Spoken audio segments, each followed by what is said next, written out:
아, 어디세요? 집입니다.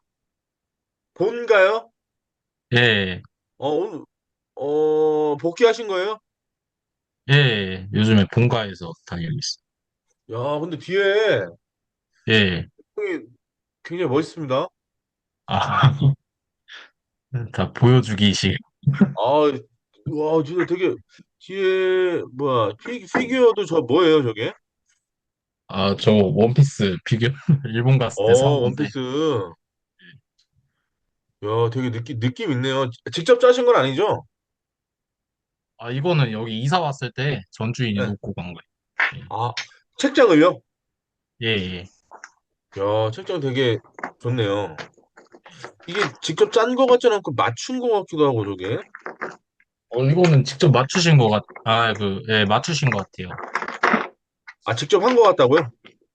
아니요, 따로 맞추신 것 그, 그, 같은데, 어, 예, 지금 이사, 집에, 여기, 예. 지금 집에 누구 있으세요?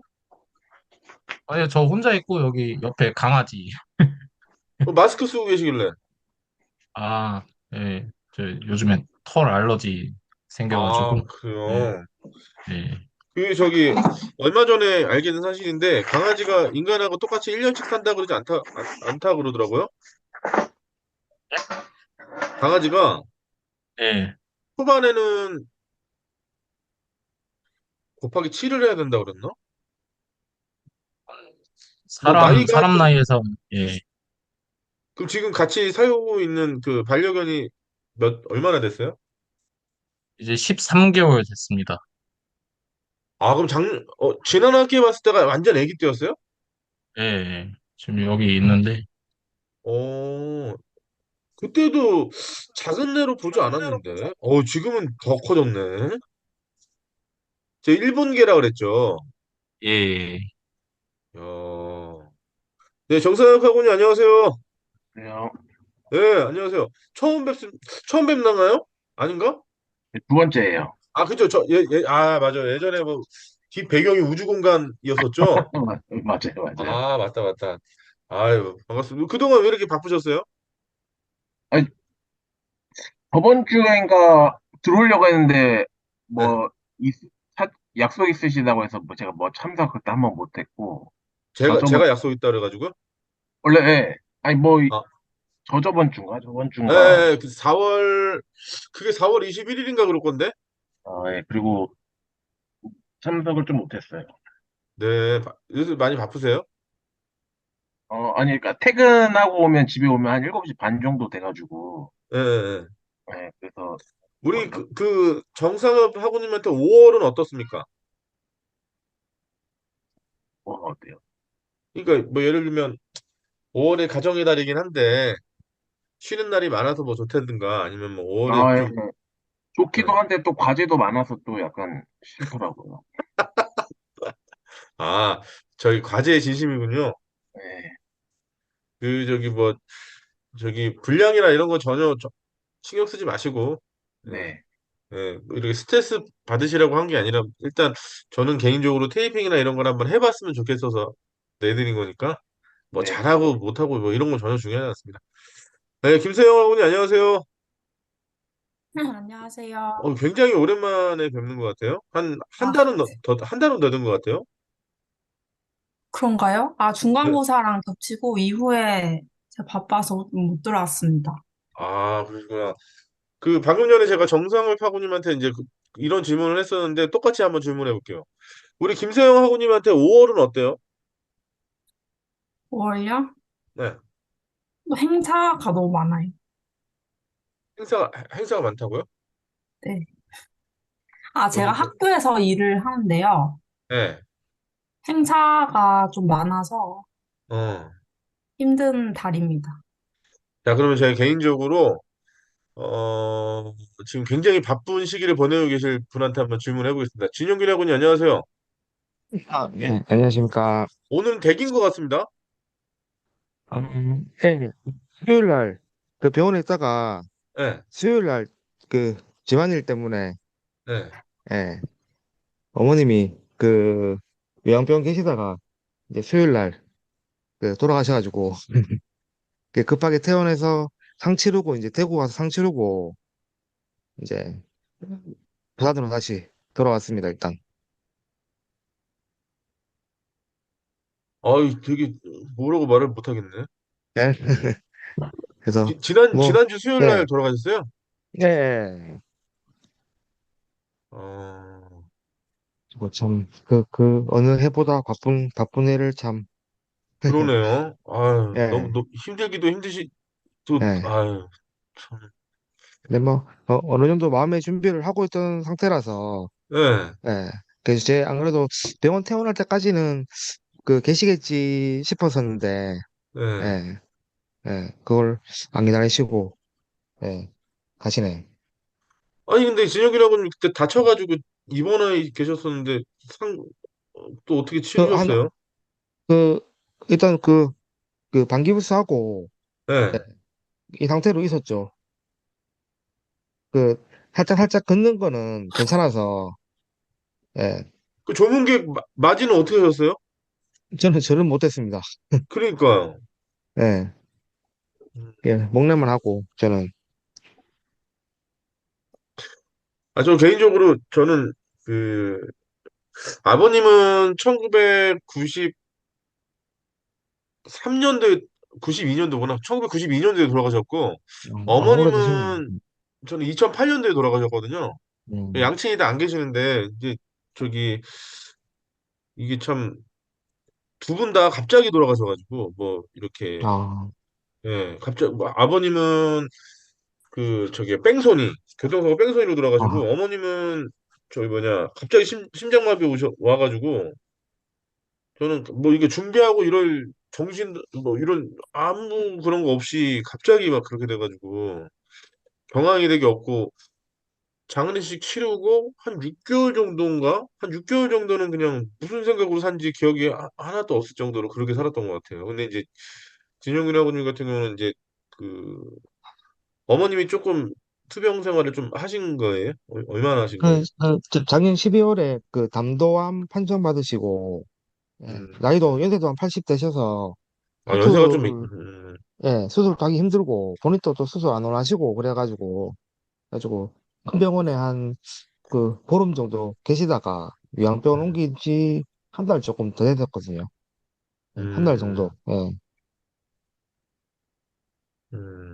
그래도 이제 그 병원에서도 뭐 마음의 준비를 하시라고 막 이렇게 해도 이게 사실 실감이 안 나잖아요. 그래서 제가 딱 다리 다쳐가지고 병원에 입원할 때부터 한 네. 3일마다 한 번씩 병원에서 전화가 왔었거든요. 그전에는 그렇게까지는 안 왔었는데, 이제 워낙 식사도 음, 못 하시고, 이제 못 드시니까, 누워만 계시니까, 이제, 기력이 아, 점점 약해지시고, 네, 그래가지고 이게 의사도 암 때문에 돌아가시는 것도 있을 수 있지만, 이제 식사 안 네, 드시고, 영양 부족으로 이제 기력이 약해져가지고 돌아가실 수 있다고, 이제 그 얘기를, 음, 이제, 뭐, 제 병원에 있을 때, 이제 평소 입원하니까 그런 얘기를 전화를 몇 번 오더라고요.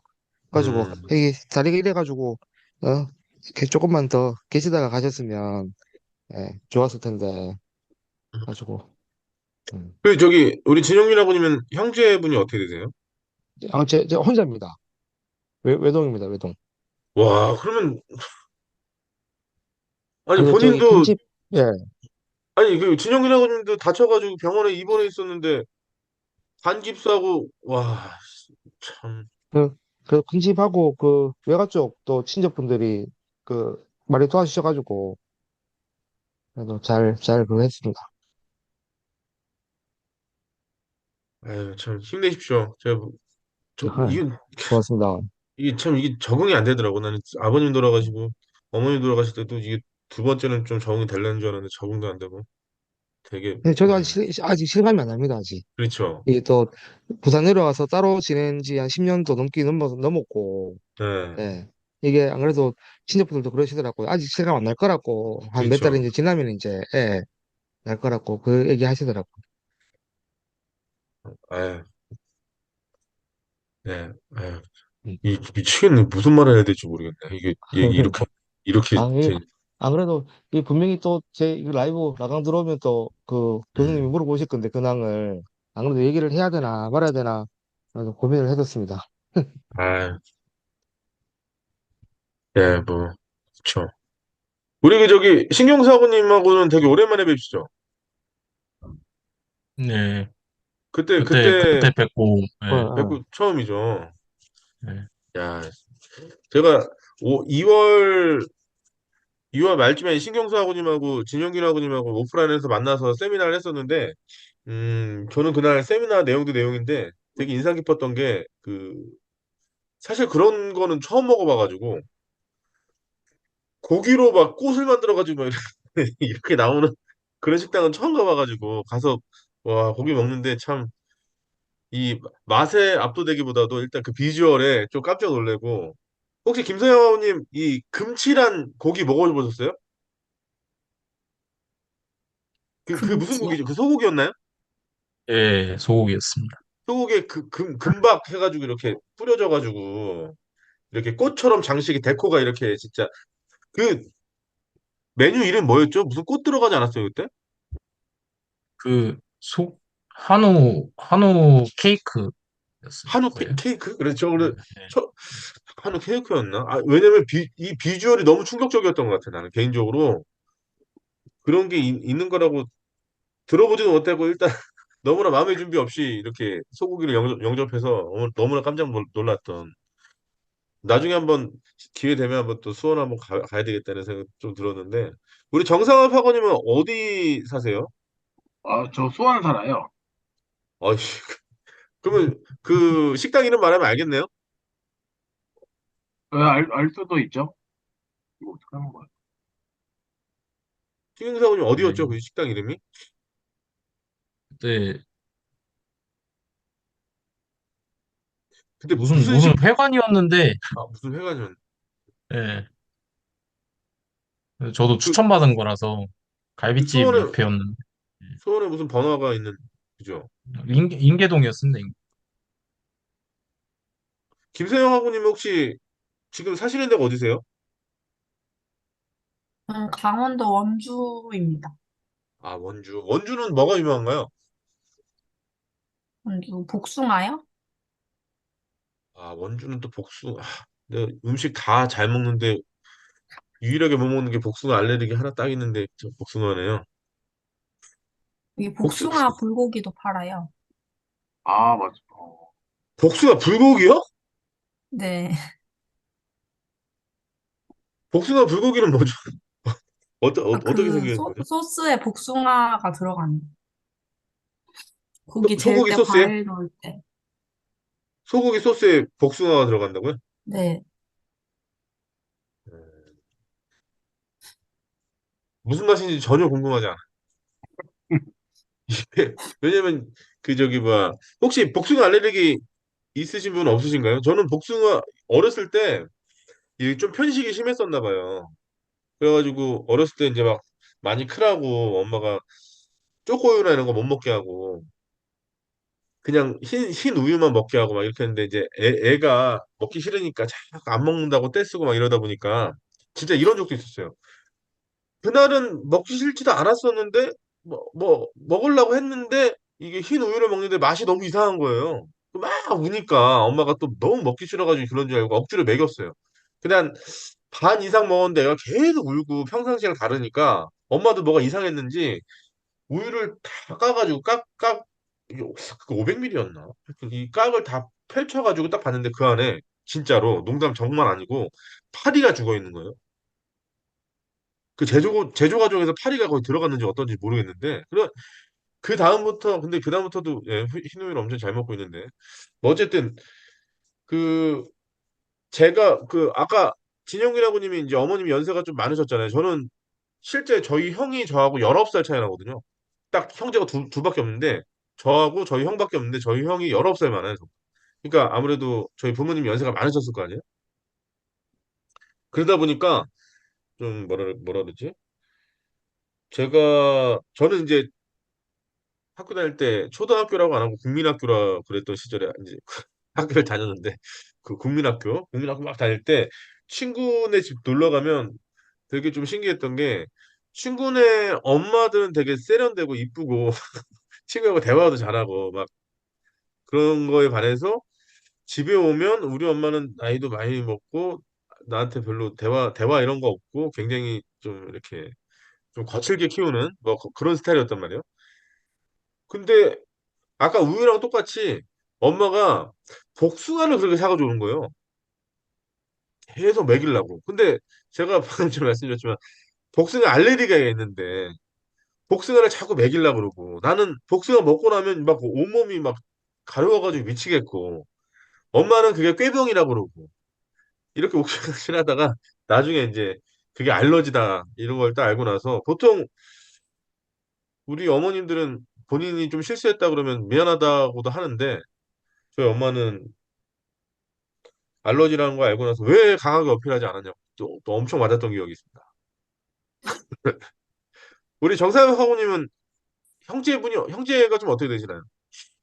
저는 5살 차이 나는 남동생이 있어요. 아, 위로는 없고 예. 5살 정도면은 뭐 싸우거나 그러진 않죠? 그쵸. 싸우진 않았어요. 성인 절, 되고 절, 좀 싸웠어요. 성인 되고.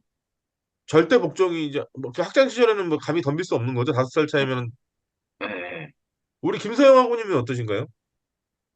저는 2살 어린 남동생이 있습니다. 아유 뭐 장난 아니었겠네요. 매일매일이 진짜 막 엄청 났겠네요, 진짜. 신경사고님은 혼자라 그러셨나요? 네? 예, 저는 외동입니다.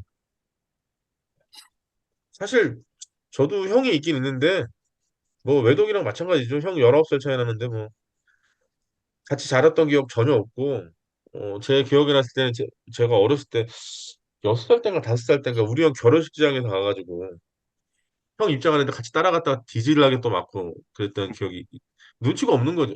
그 눈치가 없는 게 아니라 5살짜리가 뭘 알아요? 아는 사람 식장에서 아는 사람이 형밖에 없는데 형이 입장하니까 같이 따라간 거밖에 없는데 그러니까 주변에서 되게 이상하게 본 거죠. 애기 시절. 내 의도와 상관없이 나는 그런 의도는 없었는데 형이 따라 들어가니까 막 뒤쫓아가가지고 이렇게 손잡고 들어가는데 형도 당황하고 빨리 가라 그러고 옆에 있는 사람들 되게 이상하게 보고 네, 뭐 그랬던 철없던 그런 시절이 있고 근데 어느 순간부터 조용히 이제 나이가 1년이 다 돼가다 보니까 요새는 어떤 느낌이 딱 드냐면 얼마 전에도 전화가 딱 왔는데 음, 걱정되는 거 있죠. 이제 내가 보호자라고 하는 왜냐면 부모님 다 안 계시고 하니까 우리 형도 가족들이 있지만 아무래도 형도 저한테 조금 더 많이 의지하는 뭐 이런 게 좀 있는 것 같고 요새 들어서 남자들은 좀 그런 게 있다 그러더라고요. 아무래도 어 소위 말해서 이렇게 꺾인다는 나이 있잖아요. 본인이 생각했을 때 한 30, 요새는 그게 기간이 조금 늘어나가지고 한 60대 뭐 정도면 좀 본인 자체가 좀 이렇게 아 내가 예전 같지 않다 좀 힘들다 이런 걸 좀 느끼는 그런 때가 온다는데 그렇게 되면 굉장히 좀 감정적으로 많이 약해지고 이런데요. 그래서 누가 의지하려고 하고 그러는데 아무래도 그 본인 자녀들한테는 좀 그런 모습 보이기가 좀 그런데 아무래도 나이가 많이 어린 동생이긴 하지만 어쨌든 제가 실제로 보면 등치가 상당히 크지 않습니까? 어디서 볼 수 없는 그런 등치고 이러다 보니까 저 형이 좀 많이 의지하고 뭐 그런 모습 보면서 또 참 인생 무상도 많이 느끼게 되고 예전에는 그렇게 한없이 커 보이고 우리 부모님보다 훨씬 더 이렇게 신뢰성 가득했던 우리 형인데 지금은 이제 약간 약한 모습 보이는 것 같아서 조금 마음이 좀 그렇더라고요. 혹시 김세영 아버님은 그런 거 느낄 때 없나요? 부모님 이렇게 딱 뵀을 때 우리 엄마 우리 아빠는 항상 내가 생각했을 때 이렇게 강하고 내가 항상 어렵거나 이럴 때 언제나 듬직한 버팀목이었고 막 이런 게 생각했었는데 어느 순간부터 아 이제 내가 보호자구나 뭐 이렇게 느끼는 그런 순간 없나요?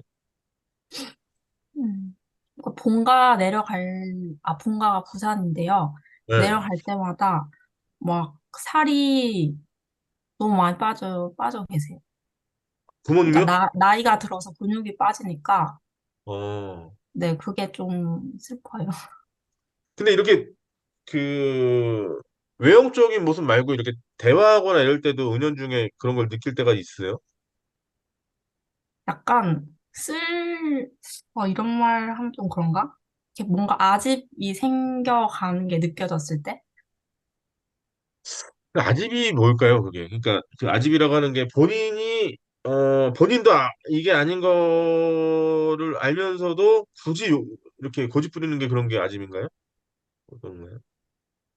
음, 아니요. 제 생각에는, 그러니까 네, 제 생각에 부모님은 음, 저보다 어른이니까 항상 네, 합리적인 결정을 내린다고 생각을 했는데, 음, 가끔은, 이거는 누가 봐도 아닌데, 아닌데 왜 음, 굳이 그렇게 하겠다고 하시나. 어, 약간 그런 거요. 저기 편집할 테니까 예를 하나만 들어보실래요? 뭐가 있을까요, 그런 게? 음, 이건 누가 봐도 아닌데, 맞다고 부득불 우기는 게 뭐가 있을까요? 엄청 사소한 건데 병원 안 가도 된다. 아, 내가 잘 아는데, 내가 볼 음, 땐 이거 아무것도 아니다. 약간 이런 것도 있고, 음. 네, 그런 거.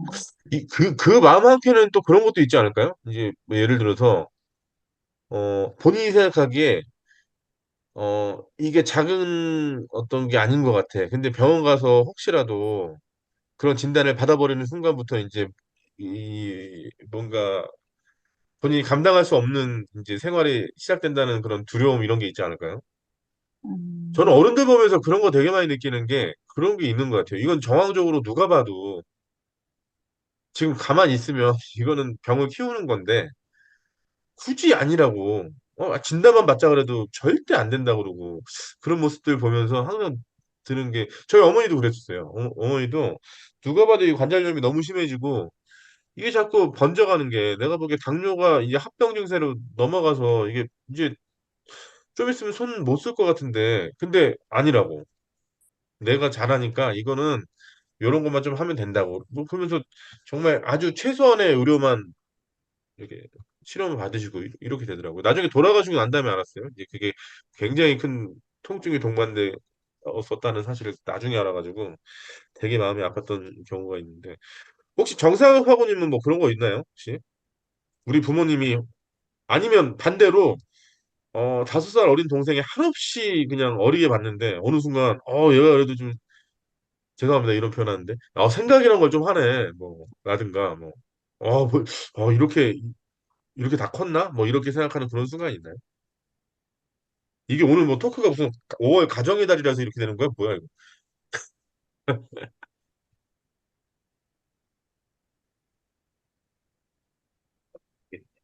동생 얘기하면 전혀 에피소드가 없는 것 같고 부모님 부모님 생각하면 뭐 그런 게 좀 있나요?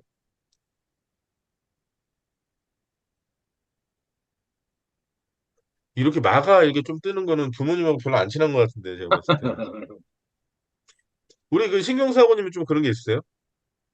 우리 부모님이 뭐 우리 김세영 하고님 말씀하셨던 것처럼 이렇게 뭐 아집이 좀 눈에 띄게 늘었다거나 뭐 그런 거. 좀 최근에 이제 몇 년간 한 3년간 최근에 저 원래 아버지는 안 계시고 네, 어머니랑만 이제 사는데 네, 예, 어머니가 이제 직장 생활을 하시니까 아직까지 네. 예, 연세가 아직 57이시거든요. 이제 좀 있으면 정년을 하셔야 되는 입장이라서 음, 최근 들어서 이제 그 재테크 같은 거 관심이 많아지셨더라고요. 음, 음, 그래서 3년 전에 돈 얼마나 모았냐고 이제 저한테 네, 네, 그래서 그거 좀 빌려달라고 하셔서 네, 빌려드렸는데 이제 제가 네, 그동안 모은 걸 다 드렸는데 이제 그걸로 이제 그 수원에 그 상가를 하나 하셨어요. 네, 어디다 쓴다고는 말씀 안 하셨고 상가를 하셨는데 네. 그게 지금 또 잘 안 돼가지고 예, 그런 것 때문에 이제 상가를 분양받았는데, 이게 또 지금 작년 9월에 이제 중국 나가지고 이제 그 입주를 했는데 또 그게 다 또 안 되다 보니까 저희 임대료는 계속 저기 대출 받은 거 이제 대출금 다 나가야 되잖아요. 잔금이랑. 아, 그 예. 돈을 다 갖고 하신 게 아니라 또 대출까지 받아가지고 한 거예요? 예, 그렇죠. 거의 한 70% 정도는 지금 70% 정도는 대출을 끼고 한 거라서. 와, 예. 이 상황이 근데 많이 또 안 이제 좋은데. 그렇죠. 이제 그거는 이제 뭐 정 안 된다 싶으면 건물을 정리하면 되는데 어, 또 이제 또 작년에 저희 뭐 주식을 하셔가지고 또 그 회사에서 지인분들끼리 그게 있나 봐요, 네트워크가. 그래서 주식을 하셔가지고 그것 때문에 한번 또 싸우고 그런 사소한 것 때문에 좀 많이 싸우는 것 같습니다. 저기 김경사고님 전혀 사소하지 않고요. 지금 말씀하신 게 전혀 사소하지 않고 큰 거죠. 저기 대출까지 끌어가지고 그거 하고 또 주식까지 하시고 이게 참 진짜 그런 걸로 보면 우리 저기 진영길 아버님은 재테크 뭐 좀 열심히 하시는 편이세요? 뭐, 저 같은 경우는 저 혼자 벌어서 저희 집에 이걸 하다 보니까 사실 음, 뭐 크게 뭐 재테크까지는 못하고 뭐, 그 뭐 애 이름으로 뭐 적금이나 네, 뭐 제가 이제 뭐 그 이제 공무원 쪽에 이제 뭐 그 공제회 같은 데서 좀 네, 일반 은행보다 이율이 좀 높게 네, 이제 적금처럼 또 하는 게 있거든요. 이제 뭐 어, 그런 거 하지. 저는 성격상 주식을 제가 하면 네, 코인은 더더욱 그렇고요. 하루 네. 종일 핸드폰만 보고 있을 겁니다, 아마. 아, 그래요? 오르고 내리고의 일희일비하는 제 모습이. 진영길 아버님 제가 그냥 봤을 때 전혀 뭐 그렇지는 않으실 것 네. 같은데, 그래요 또? 뭐 하나 이제 꽂히면 완전히 끝장을 봐야 돼요? 뭐 끝장까지는 아닌데 이제 신경을 계속 그쪽으로만 쓰고 있는 거죠, 이제. 어떻게 음, 이제 이게 바뀌는지 그게 네, 궁금해서 네, 제가 그 삼성전자 그 4만 원대 가나마나 그때 몇 달 전에 막 그럴 때도 네, 작년 여름인가 가을쯤이었던 것 같은데요. 그래서 네, 제가 5만 원에서 5만 천 원일 때 이거를 네, 제가 사잡고 와이프를 꼬셔서 막 그랬는데 네. 예. 그래가지고 뭐 하여튼 뭐 저희는 그런 거하고 좀 안 맞는 것 같습니다. 그래서 그냥 뭐 많이는 못 벌어도 그냥 안전하게 할 수 있는 그런 걸로 하고 제가 있습니다. 우리 아까 그 훈훈한 얘기할 때 우리 김세영 학우님이나 이런 정세영 학우님은 되게 표정이 좀 밝았었는데 지금 재테크 나왔더니 두 분 다 어두워졌는데 뭐 사연이 있나요?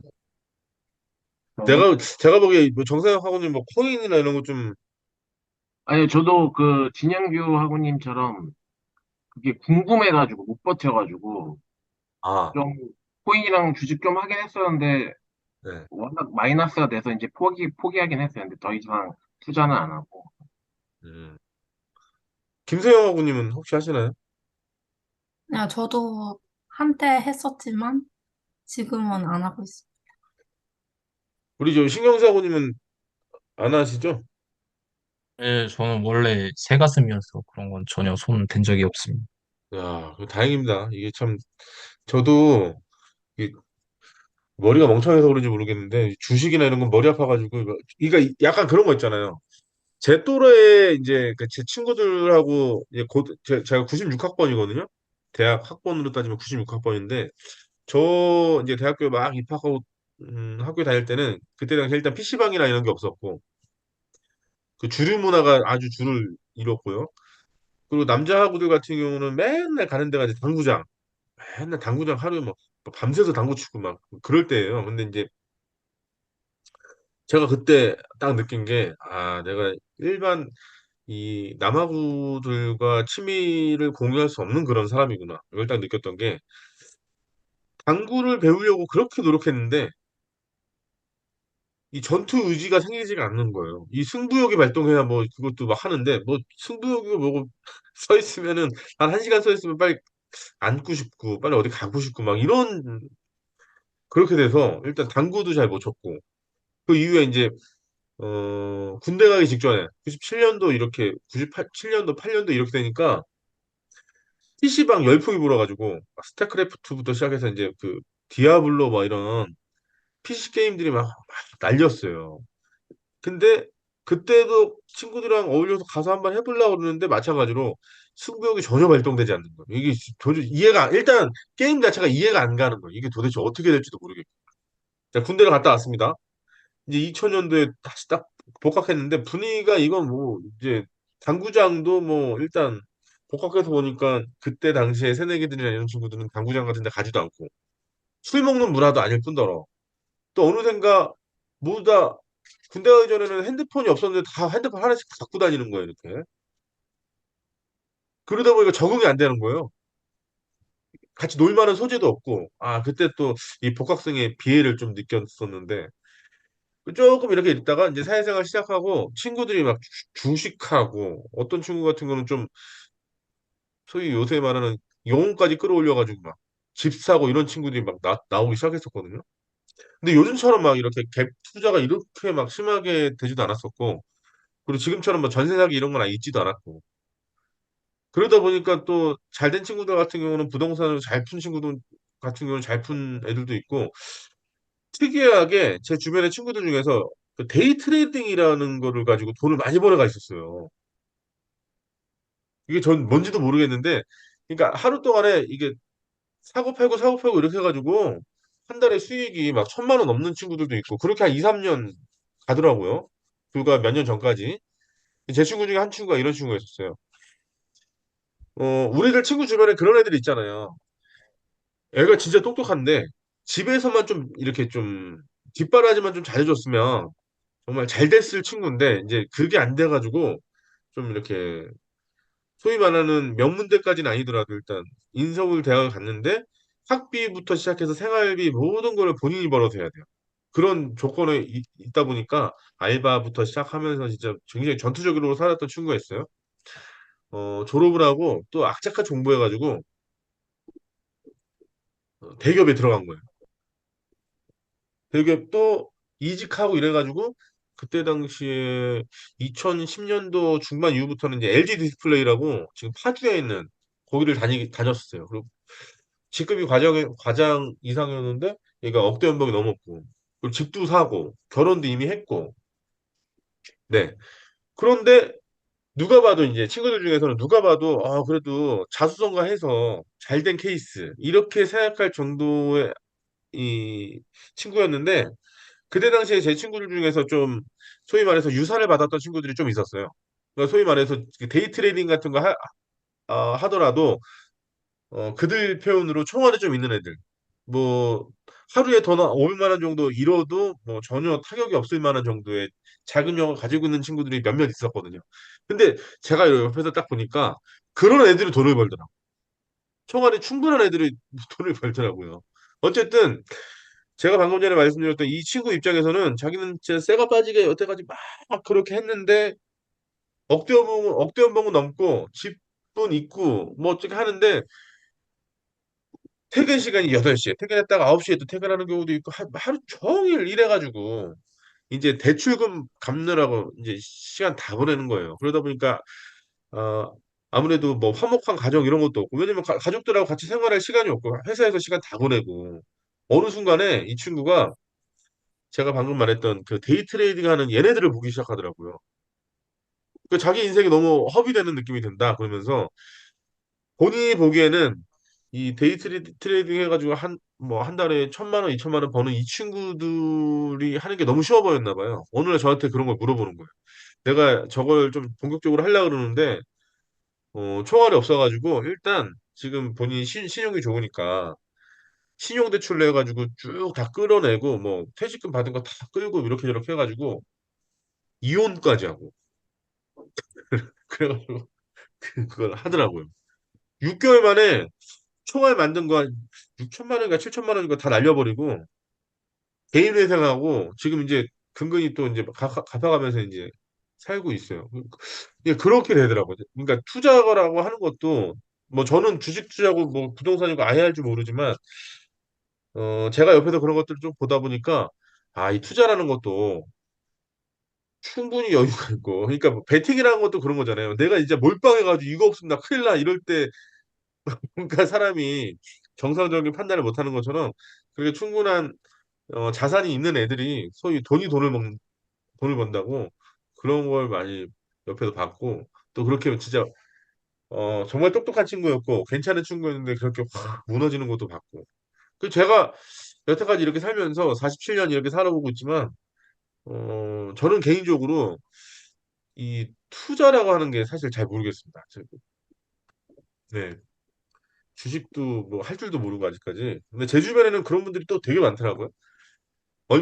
한 3주 전에도 제가 어디 강의 갔다가 어 지방에 있는 어떤 분하고 만나가지고 이런 얘기하는데 그분이 자기 자산이 총 다 해서 보니까 집이랑 뭐랑 다 해서 보니까 한 15억 정도 있는데 그거 모두 베팅해가지고 주식으로 지금 한다고 할 거라고 막 준비하고 있더라고요.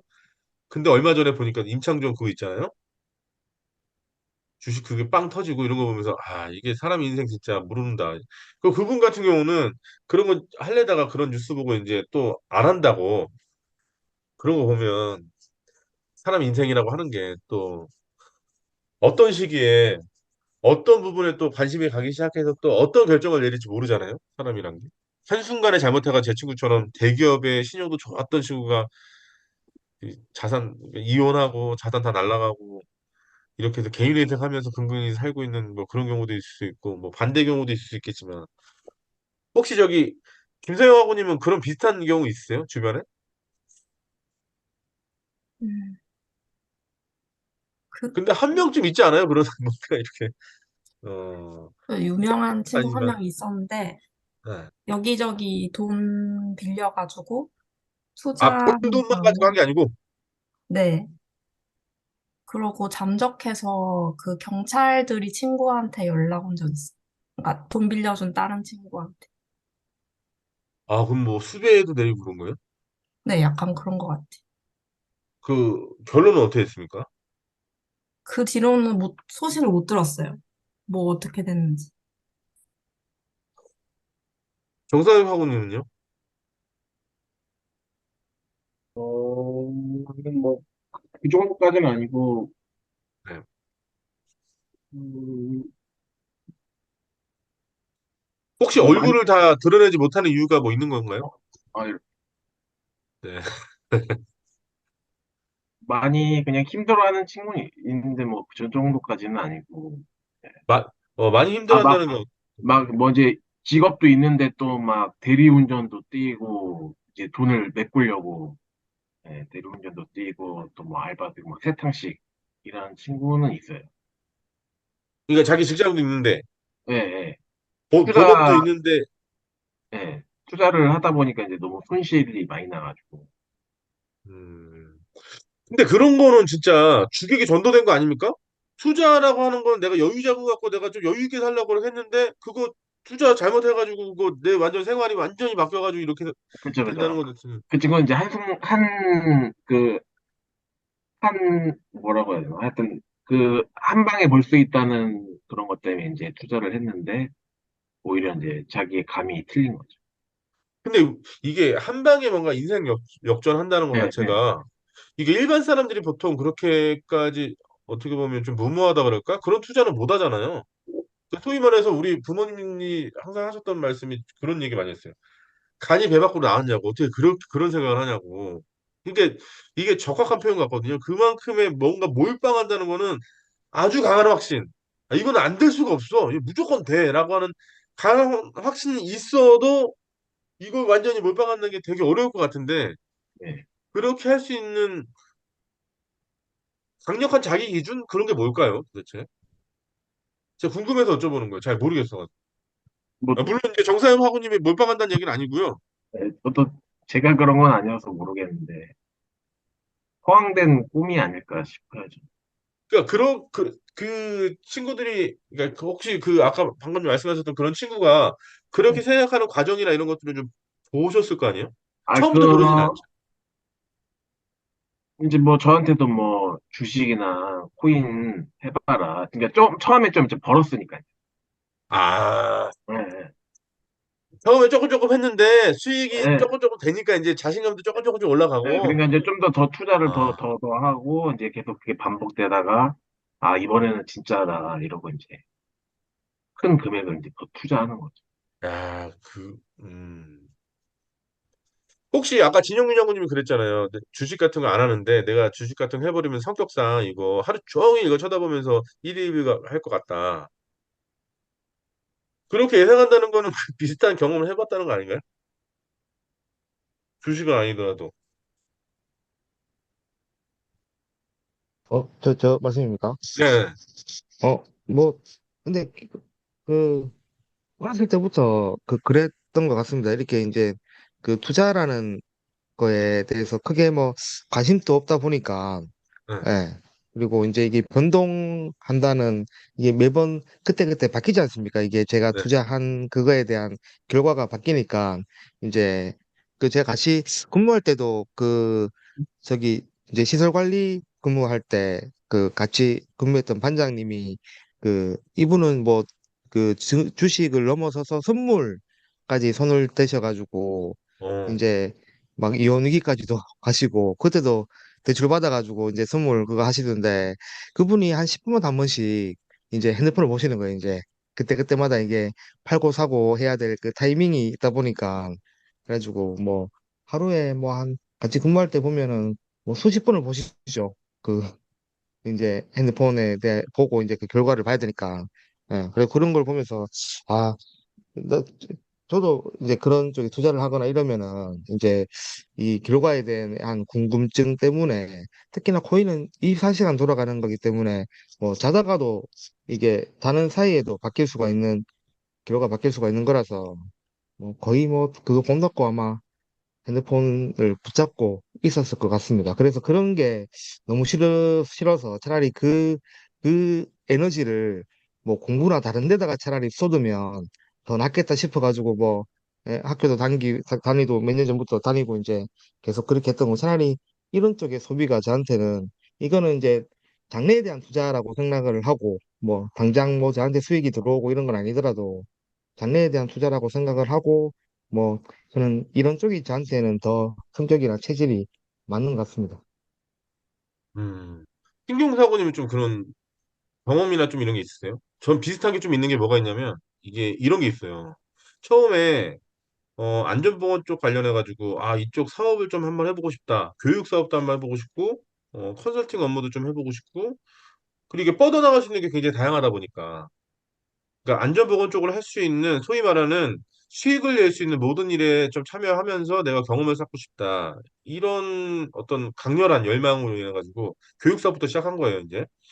쭉 하면서 이제 보면 안전보건 이 법적 교육이나 이런 것들은 강사 요건이나 이런 게 산업안전보건법에 명확하게 있으니까 이 조건을 맞춰야 되는 거예요. 또 그 이외에 다른 어떤 그 뭐야 뭐 전문화 교육 이런 것도 사실은 이제 실무 기반의 이런 것들이 좀 필요하다 보니까 컨설팅 업무나 이런 것도 많이 해봐야 되고 또 외국도 많이 나가봐야 되고 외국 기관들하고도 협업도 많이 해봐야 되고 이런 경험들을 이제 조금 조금 쌓는 거죠. 물론 처음에는 강서료가 저는 2만 5천 원도 받아봤어요. 시간당. 진짜 뭐 돈 안 되는 거죠. 뭐 예를 들면 제가 서울에 거주하는데 대구에 강의가 있는데 뭐 2시간 하고 오래요. 근데 2만 5천 원이면 얼마야? 5만 원이잖아요. 그럼 뭐 뭐 차비가 안 나오는 게 아니라 내 돈 내고 갔다 오는 거죠. 근데 그때 당시의 생각은 여기서 이거 지금 내가 초반에 이걸 돈 버는 게 문제가 아니고 내가 경험을 쌓는 게 훨씬 더 중요하고 그러니까 이제 최대한 많이 주면 주는 대로 이제 갔다 왔죠. 제가 많이 준다는 거는 돈을 많이 주는 게 아니라 그만큼 강의 의뢰를 많이 하면 그냥 뭐 돈 남고 이런 거 안 보고 막 다녔던 거예요.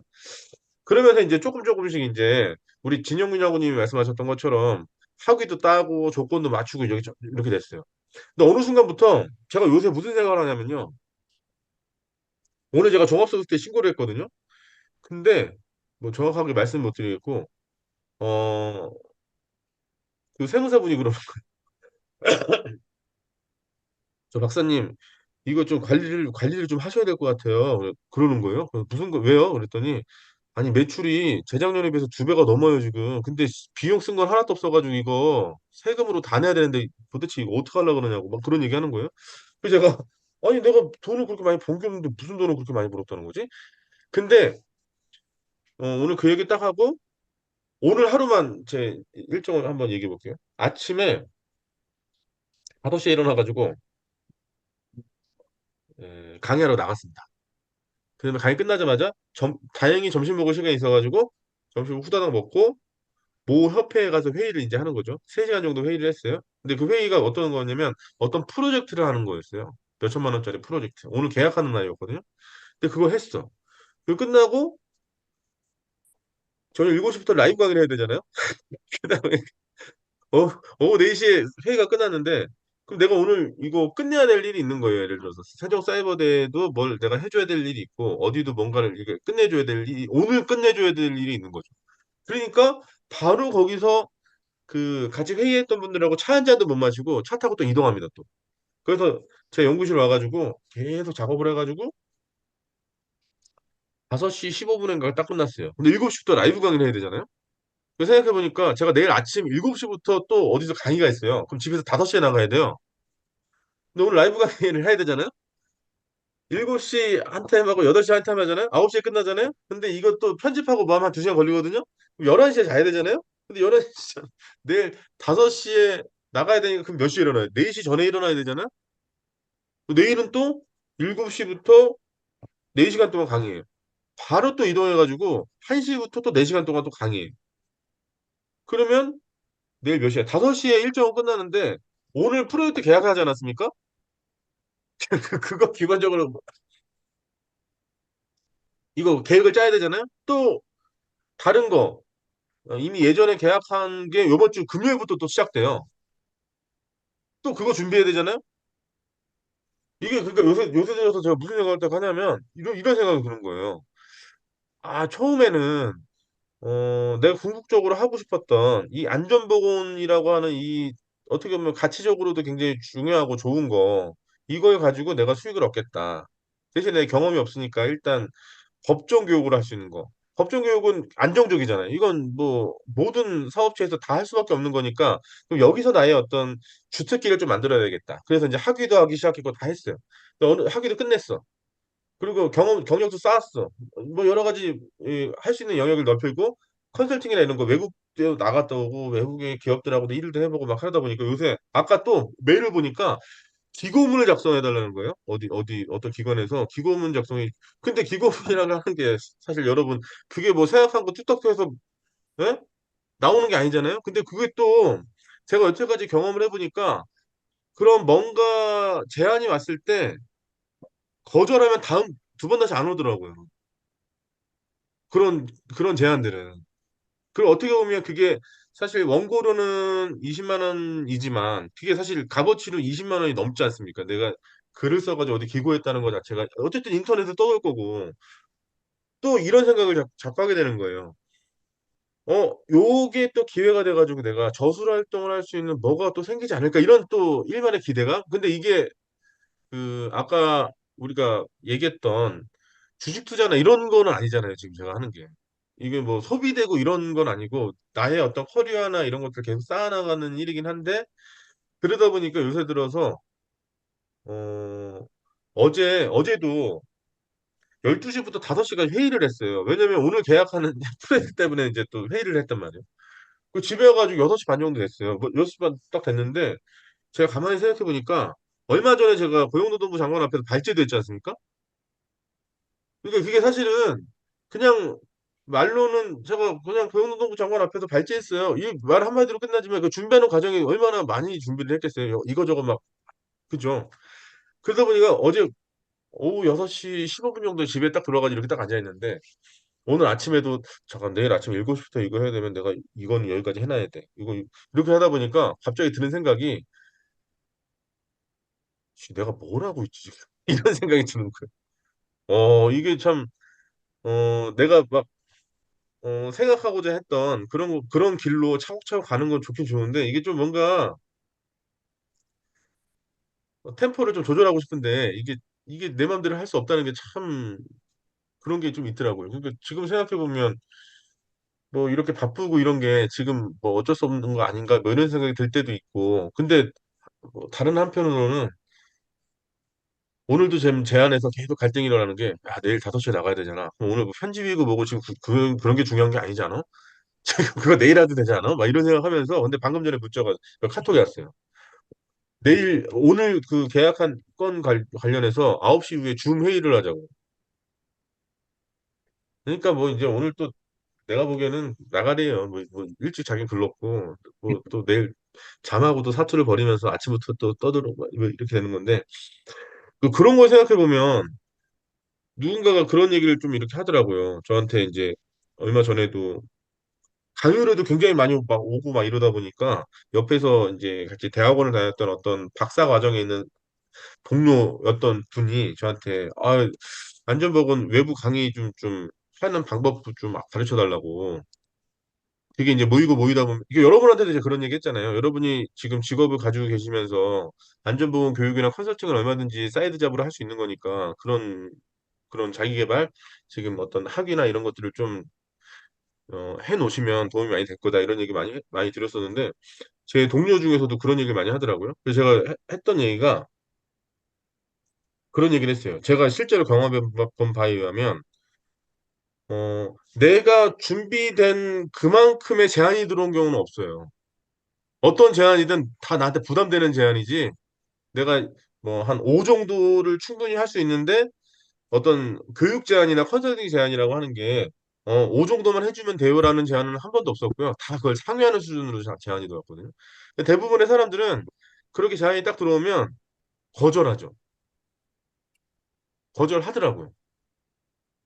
왜냐면 그거를 받아들이는 순간부터 스트레스가 시작되고 너무 힘드니까 안 하는데 제가 이제 그 내 동료한테 말씀드렸던 것 중에 하나는 부담이 돼도 무조건 해야 된다. 거절하는 순간 그다음 기회에 어떤 이런 건 없다. 우리 학우님들도 마찬가지인 것 같아요. 뭔가 이렇게 앞으로 이 지금 산업안전공학과 이 공부를 하시고 또 자격도 취득하시고 여러 가지 경험을 하시면서 많은 제안이 올 건데 그러면 그런 기회들이 올 거란 말이에요. 뭐 예를 들면 안전보건 교육을 좀 해주십시오. 뭐 관리감독자의 역할 관련해 가지고 4시간만 강의해 주세요. 근데 이제 어 강의를 안 해봤잖아요. 4시간 동안 뭘 어떻게 떠들어야 될지 물론 이제 진영민 학우님이나 신경수 학우님은 많이 그런 교육을 해보셨겠지만 이게 내 근로자 데리고 하는 거하고 실제 그 돈을 받고 외부 나가서 떠드는 거는 또 얘기가 좀 다른데요. 그런 부분에 있어서 좀 그 요새는 어필의 시대니까 그런 것들을 좀 많이 좀 준비하셔가지고 유튜브를 적극 좀 제의를 좀 덜어 가세요. 그렇게 했으면 좋겠어요. 김서영 학우님, 제가 여태까지 봤을 때 이 강의 시장에서는 어쩔 수 없는 것 같아요. 기울어진 운동장. 여성분이 압도적으로 유리합니다. 교육 시장은 어쩔 수 없이. 남성분들이 좀 많이 불리할 수밖에 없고. 어, 이정희 의원님 안녕하세요. 네, 안녕하세요. 언제 오셨어요? 방금 왔습니다. 죄송합니다. 하체 운동한다고 좀 늦었습니다. 네. 어디서 하체 운동을 어디서 하셨어요? 헬스장에서 운동하고 와서 좀 늦었습니다. 야, 그 저기 머리 많이 기르셨네. 네. 음. 어, 언제쯤 기부하실 생각이십니까? 좀 더 기르고, 가는 미용실 미용사하고 좀 얘기 좀 해서, 그때, 합의되면 그때 하려고 합니다. 나 진짜 내 소원 중에 하나가 그래도 저도 머리를 이렇게 길러가지고 좀 묶는 게 좀 소원이긴 했었는데 주변 사람들 다 재수없다고 절대 기르지 말라고. 그리고 기르는 것도 이게 보통 의지가 없으면 못 기르는 것 같아요. 지금 그거 기르신 게 맞아요. 몇 년 정도 기르신 거예요? 지금 2년 정도 됐습니다. 2년이요? 네, 2년인가 3년 정도 됐어요. 지금 저기 머리가 어디까지 내려가요? 지금 옷이 검해가지고 지금 잘 안 보이는데. 머리를 지금 곱슬이어가지고 일자로 펴게 되면, 어, 날개뼈, 밑에 오, 날개뼈까지 갑니다. 그래요? 네. 하긴 등치가 커가지고 뒷모습 보고 따라오는 사람은 없겠네요. 그렇죠. 가끔씩 남자 화장실에서 이제 있으면 사람들이 죄송합니다 하고 다시 나가는 경우가 있어요. 그러면 아닙니다. 다시 들어오세요. 하면 돼. 여잔 줄 알고. 네, 그렇죠. 제가 처음에 라이브 강의할 때 이정희 학우님 처음 뵙고 제가 저 여잔 줄 알고 왜냐면 그때 또 지금처럼 코로나가 완전히 이렇게 저기 모든 공간에서 다 해제가 아니었었기 때문에 마스크까지 또 쓰고 있으니까 완전 여성분 같아가지고 그랬던 기억이 또 새록새록 나네요. 아, 휴먼 아이, 에러죠.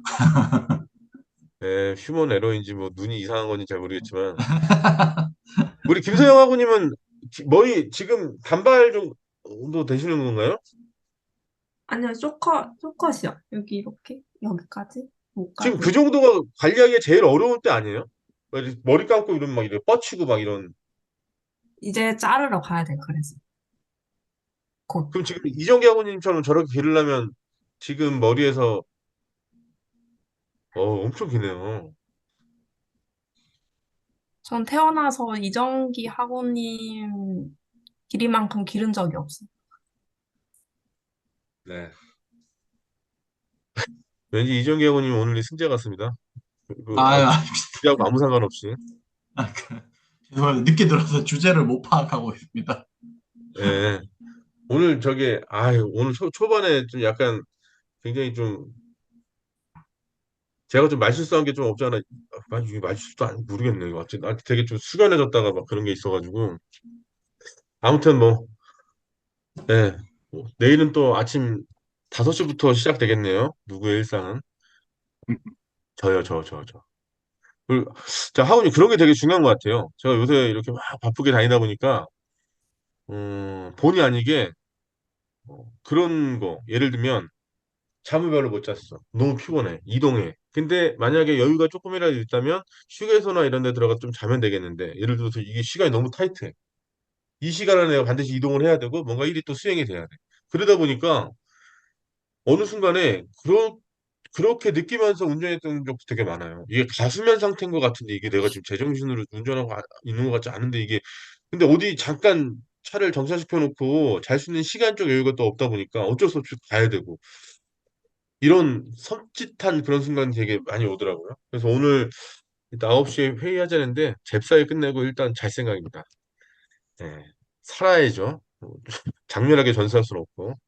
아무튼 저기 오늘도 참여해 주셔서 너무 감사드리고요. 그리고 과제는 제가 말씀드렸지만 분량이나 이런 거 전혀 신경 쓰지 마세요. 여러분들 한 번씩 해보는 거를 하나의 어떤 과업이라고 생각하시고 뭐 그 정리 잘하시고 이런 거 전혀 필요 없고 여러분들 직접 경험하는 게 되게 중요하니까 한번 해본다 이런 느낌으로 하시면 좋을 것 같습니다. 네네네. 아무튼 알겠습니다. 오늘 고생 선생님, 그 많으셨고요. 네. 과제 저 2인 1쪽으로 좀 하려고 그러는데, 그거 괜찮나요? 아 상관없어요. 네, 전혀 상관없고요. 제가 말씀드렸지만 그걸 한번 경험하도록 하는 게 제 목적이기 때문에 아니, 저기 백상원하고랑 같이 좀 헬스장 이번 주에 가가지고 좀 네. 하려고 하는데, 사진이 좀 똑같으면 또 뭐 좀 아니 이상하게 생각하실까 봐. 예. 의도적으로 똑같이 하려는 거 아니잖아요. 예, 이제 같이 서로 테이핑 한 분이 해주면서 이게 하려고. 예, 해주고 한 분이 예, 뭐 이렇게 하려고 그러는 거잖아요. 예, 예, 예, 뭐 전혀 서로 상관없습니다. 붙여주면서 하려고. 예, 예, 전혀 상관없어요. 제가 뭐, 예. 이게 딱 보면 알죠. 이게, 어떤 의도로 싸는지는 보면 아니까요. 네. 그러니까 분량은 전혀 신경 안 쓰셔도 된다고요. 다른 과제도 많으니까 또 거기에 더 신경 쓰시면 될 것 같고요. 네. 오늘 고생 많으셨고, 또 다음 주에 뵙도록 하겠습니다. 다음 주에는 좀 한가해야 될 텐데, 그죠? 자, 편안한 밤 되세요. 감사합니다. 네, 김영훈 안녕하세요. 아버님도 편안한 밤 되세요. 고맙습니다. 고맙습니다. 네, 감사합니다. 감사합니다.